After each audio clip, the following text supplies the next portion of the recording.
BJP చేతుల్లో చిక్కి అవినీతి పరుడుగా చలామణి అవుతున్నాడు అని చెప్తున్నా. చలామణి. ఓకే, సురేంద్ర నాయుడు గారు, ఇప్పుడు ఆయన అవినీతి పరుడు అంటే ఆయన ఎందుకు ఉంచుకున్నారు మీ పక్కన మనం అడుగుతామని, లేకపోతే ఆయన మీద నిజంగా ఈడీ ఆరోపణలు భూ కబ్జాలు ఉంటే అంటే మీ హయాంలో మీ నాయకుడు అండతోనే కదా జరిగిందని ప్రజలు అడుగుతారని అసలు ఏం చెప్పాలో అర్థం కాని పరిస్థితిలో జ్వాలాపురం శ్రీకాంత్ గారు పాపం చాలా ఇబ్బంది పడిన పరిస్థితి. మీరు అంశం మీద మీరు మాట్లాడండి.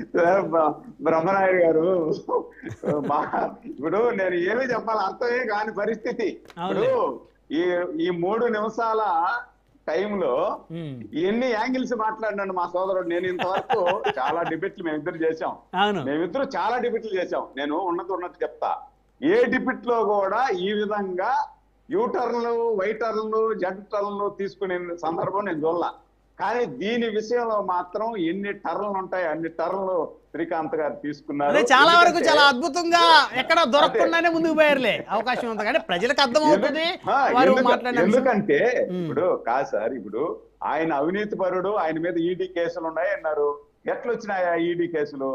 ఇప్పుడు జగన్మోహన్ రెడ్డి మీద వినండి ప్లీజ్. ఇప్పుడు ఎట్లొచ్చాయి? ప్రతి కేసులోనూ కూడా A1 జగన్మోహన్ రెడ్డి అయితే A2 విజయసాయి రెడ్డి. ఆయనే చెప్పాడు కదా, ఎన్నికలు అయిన తర్వాత ఏం చెప్పాడు ఆయన? నేను జగన్మోహన్ రెడ్డి గారి కబంధ హస్తాల్లో ఇరుక్కుని ఆయన చెప్పిన మాటకు ప్రతిదానికి తానా తందానా అన్నందువల్ల నా మీద ఇన్ని కేసులు పడ్డాయి. నేను ఇంకా అడుండే క్వార్టరీలో ఇరుక్కుపోయాను. నేను ఇంకా ఏమి మాట్లాడలేని పరిస్థితి. అందుకని ఇన్ని చేయాల్సి వచ్చింది. ఈ రోజు బయటకు వచ్చేస్తున్నా, వ్యవసాయం చేసుకుంటా, నేను రాజకీయాలు చేయను అని కూడా ఒక మాట అన్నాడు. సరే, మళ్ళీ ఏమైందో ఏమో రాజకీయాల్లోకి వచ్చాడు.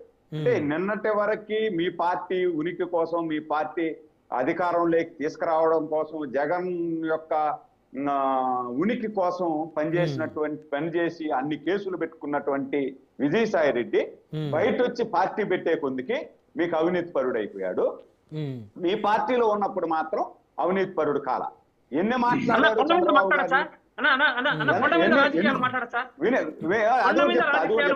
అది కూడా చెప్తా. ఇప్పుడు ఎన్ని మాట్లాడాలనో అన్ని మాట్లాడారు. చంద్రబాబు గారి మీద ఎన్ని మాట్లాడారు సార్? ఎన్ని అవార్డాలు వేశాడు? చంద్రబాబు నాయుడు గారు ఇంట్లో నగలు ఎత్తుకొని పెట్టుకున్నాడు, డైమండ్ ఎత్తుకొని చంద్రబాబు నాయుడు గారు పెట్టుకున్నాడు, వెంకటేశ్వర స్వామి అని కూడా ఆయన మాట్లాడారు. దాని తర్వాత కాలంలో ఏమన్నాడు? అదే మాటకి విలేకరులు అడిగితే, నేను ఆ పార్టీలో ఉన్నాను, మా అధ్యక్షుడు చెప్పింది మాట నేను చెప్పాలి కాబట్టి నేను తప్పులు చెప్పాను, చేశాను అని చెప్పి మాట్లాడాడు. ఇందాక శ్రీకాంత్ చెప్పాడు, వాడుకొని వదిలేయడం పవన్ కళ్యాణ్ గారికి తెలుసు అని. ఇప్పుడు ఎవరికి తెలుసు వాడుకొని వదిలేయడం అనేది? ఆయన దగ్గర ఎన్ని పనులు చేయించుకొని ఎన్ని వారు టీడీపీ కోసం పనిచేశారు గతంలో అని అన్నారు. అంటే జగన్ గారితో ఉంటాం, మీతో పనిచేశారా సాయిరెడ్డి గారు?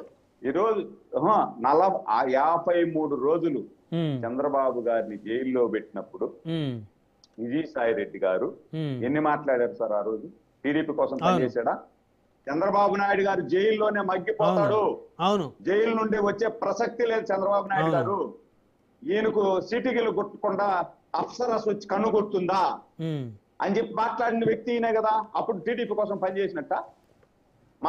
మా జగన్మోహన్ రెడ్డి గారు కడిగిన ముత్యం, నీతి నిజాయితీగా పనిచేశాడు కదా అని చెప్పాడు కదా.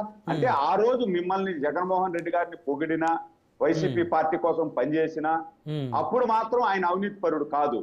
పార్టీ మారి ఏదో ఆయన బాధలు ఆయన పడితే నేను ఈ రోజు విజయసాయి రెడ్డిని సమర్థించడం లేదు. రెండే. అతను పెద్ద దొంగ, ఇతను చిన్న దొంగ. కోర్టులు తేలుస్తలేండి, మనం అనకూడదు వారిని చిన్న దొంగ.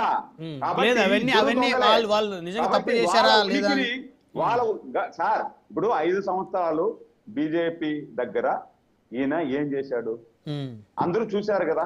సమయం లేదు సురేంద్ర రెడ్డి గారు, సమయం లేదు. బ్యాక్ డోర్ లో ఒకే సెకండ్ కంప్లీట్ చేస్తారు. బ్యాక్ డోర్ లో నాకు పర్మిషన్ ఉంది మోడీ గారి దగ్గరికి పోయేదానికి అని చెప్పి ఆడ మాట్లాడి కాపాడిన వ్యక్తిని నేనే అని చెప్పి ఆయనే చెప్పుకున్నాడు కదా. కాబట్టి కొండ మీద రాజకీయాలంటే ఆయన మాట్లాడింది నేను వినినంత వరకు నేను రాజకీయ పార్టీ స్థాపిస్తున్నాను అని చెప్పాడు. నిజంగా కొండ మీద రాజకీయాలు మాట్లాడుంటే మాత్రం అది తప్పే. శ్రీరామ్ గారు మీరేం చెప్తారు?